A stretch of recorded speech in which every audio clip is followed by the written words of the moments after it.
Good morning and જય માતાજી. કેમ છો બધા? મજામાં ને? કેટલા દિવસથી આપણે વિડીયો નથી બનાવ્યો, તો ફાઇનલી મિત્રો આજે તમને થંબનેલ જોઈને ખબર પડી ગઈ છે કે આજે આપણે ક્યાં જવાનું છે. આપણી સાથે છે કલ્પેશભાઈ. સાંજે એમને લીંબાળા ગામથી લઈ આવ્યો હતો અને અત્યારે અમે પાછા નીકળીએ છીએ. બોટાદ જિલ્લાના પીપળિયા ગામમાં જવાનું છે. જે 7 બાળકો છે એમને કપડાને એવું બધું લેવડાવવા માટે જવાનું છે અને તો અત્યારમાં નીકળી જઈએ અને પાછા કન્ટિન્યુ રહેજો બ્લોગની અંદર. અને મજા આવે ને તો લાઇક કરી નાખજો અને આપણી ચેનલને સબસ્ક્રાઈબ કરી નાખજો. પહેલાં જવાનું આપણે ઓવનગઢ નવા ગામ, કેમ કે અહીંયા કણે એક પ્રમોશન વિડીયો શૂટ કરવાનું, એને ત્યાર પછી સંજયભાઈ વચ્ચે છે એમને પિકઅપ કરી લેવી અને પછી આપણે નીકળી જઈએ ઓવનગઢ સાઈડ. તો હા ને જવું તો એટલે ભાઈબંધ પાસે માટે આપણી પાસે ગાડી છે નહીં, જો પણ ભાઈબંધ પાસેથી ગાડી રાતે લઈ આવ્યા હતા અને હવે આ ગાડી લઈને જવી છે. તો હાલો લેટ્સ ગો. ભાઈ એમનું સ્થાન ગ્રહણ કરી લીધું છે, રેડી થઈ ગયા અત્યારમાં નહીં. તો હાલો ફટાફટ રનિંગ કરી દે, કેમ કે અત્યારમાં આમ તો બહુ મોડું થઈ ગયું છે, કેમ કે અત્યારમાં બધાને વાડીએ મેકવા જવાનું બધું કામકાજ હોય. તો હાલો નીકળી જઈએ અને આપણા બ્લોગર આગળ કેમેરામેન ઊભા છે સંજયભાઈ, અને એમને હારે લઈ લઈએ એટલે પછી આપણે કેમેરાની કઈ માથાકૂટ નહીં. આ કેમેરામેન આવી ગયા છે, ચાર્જિંગનું દોરડું લઈને આવ્યા છે. આઈફોન વાળાને આ તકલીફ બહુ રહે. કા સંજયભાઈ? તમને શીખી રહે બે જાય ફટાફટ અત્યારમાં જ આવી પ્રમોશન કરતા. સરસ મજાનું મંદિર છે ને, આજે રવિવાર છે એટલે જો મેડીમાં મંદિરે દર્શન કરવા આવ્યા છીએ. પાળિયાદ વાળો જે રોડ છે ને, આ મેડમાં ક્યાં આવ્યા જરા કોમેન્ટ કરજો. ચાલો પહેલા દર્શન કરી લઈએ.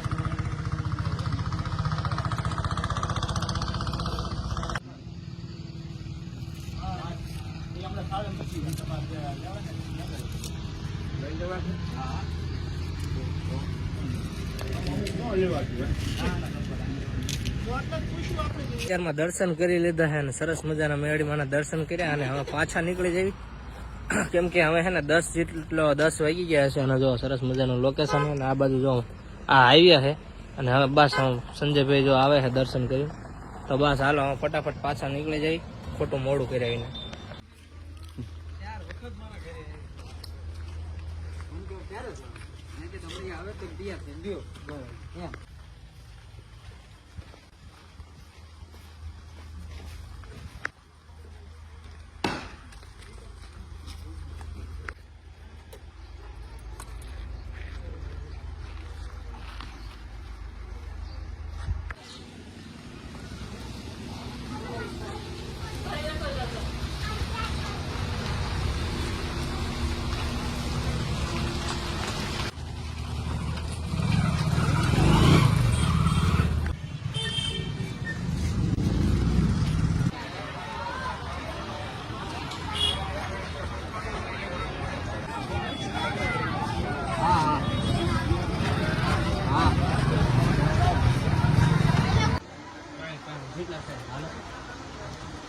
આપણે વિજયભાઈ બાકી છે.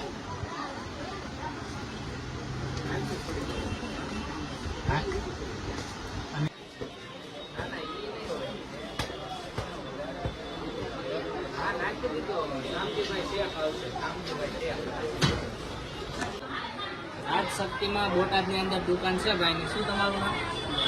સુલતાન. તમારું ગામ બી બોટાદ મીનાક્ષ એમની દુકાન છે. અને આ જે 7 માળ વગરના બાળકો છે એને સરસ મજાની કટલેરી અપાઈ છે અને ખૂબ સેવાનું કાર્ય કર્યું છે. તો કહેવાય ને, આપણા દુનિયાની અંદર આવા માણસો હોય ને તો આવા કોઈ ગરીબ પરિવાર રહી જ ન શકે. અને ખરેખર આજે અમને કટલેરીની બહુ સારી સેવા આપી છે અને 1 નંબર કામ છે. કટલેરી રોડ બજાર બોટાદ ટાવર રોડ પાસે જ છે ને, ટાવર રોડ પાસે સરસ મજાનું ભાઈનું કામ છે અને ખૂબ સારી સેવા કરી છે. આવા નવા સેવા તમે પણ આપતા રહીજો. જય માતા. આમ તો બોટાદમાં ખરીદી બહુ જાજી કરી લીધી છે અને 15 ને 15 થઈ ગયા, એટલે કે 3 ને 15 થઈ ગઈ છે. બધા બાળકો જો જમણવાર કરી લીધું છે. હજી અમારે જમણવાર આવ્યું નથી એટલે હજી તો અમારે બાકી છે. બધા બાળકોને પહેલાં જમાડી લીધા. હવે ટૂંક જ સમયમાં આપણું જમવાનું આવી જાય. હજી બધા ભૂખ્યા આવ્યા સવારના. આજ તો મારે સવારમાં નાસ્તો નહીં કરાણો. બાળકો માટે આમ પડતા હતા ને, એવું ભૂખ લાગી નથી ખાસ. પેલા આ જમી લે, પછી અમે પણ હારવાર જમી લઈએ.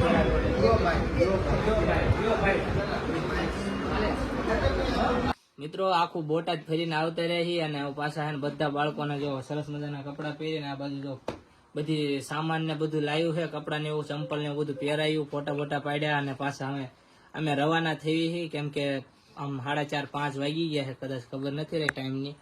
અને આ બધા જ ગામના મિત્રો છે અને ખાસ કરીને તો શું તમારું નામ? મુકેશભાઈ. એમને એમનો છોકરો હું એમનું નામ? ઉત્તમભાઈ. સૌથી પહેલા તો આ છોકરાની ને એમની દાદાની બધી વાત કરી હતી. ઉત્તમભાઈ આ એમના પપ્પા છે અને બાકી ગામના વડીલો છે. આજે મુકેશભાઈ, ઉત્તમભાઈ ને આ ભાઈ નામ હિતેશભાઈ આજે આખો દિવસ સવારના અમારી સાથે એક સાથે આ બધા પરિવારની હારો હાર અમારી હારે રહીને આ બધી ખરીદી કરાવી અને ખૂબ એવો સાથ સપોર્ટ આપે છે. અમારા ગમે એ કામકાજ હોય તો આ મુકેશભાઈ, ઉત્તમભાઈ ને હિતેશભાઈ એમને ફોન કરતા હોઈએ છીએ. અને જે દાદાને આપણે મૂક્યા તમે 2-4 દી પછી આવજો આટો મારવા અને દાદાની કન્ડિશન તમે જોજો. સરસ મજાનું દાદાની વ્યવસ્થા થઈ ગઈ છે અને હવે પાછા અમે રવાના થઈ છીએ. અને આમ તો ગામના સરસ માણસ કહેવાય એવા મુકેશભાઈ કે એટલી અમને સેવા કરી. બાકી અમને આ પરિવાર સાથે કોઈ લાગતું ઓળખતું નથી અને એક સેવાના રૂપી મદદ કરી છે. તો આવા માણસો અમને મળતા રહે તો મિત્રો ક્યાંય તકલીફ ન પડે અને અમારું કામ સરળતાપૂર્વક પૂર્ણ થાય. તો મળીએ અમે બીજા નેક્સ્ટ વિડીયોમાં. અને તમે હવે આપણી ચેનલને હજી સબસ્ક્રાઇબ ન કરી તો ફટાફટ સબસ્ક્રાઇબ કરી નાખજો અને આવા નવા પરિવારને અમે મદદ કરતા રહેવી એવી શુભકામના અમને પાઠવજો. જય માતાજી. જય માતાજી.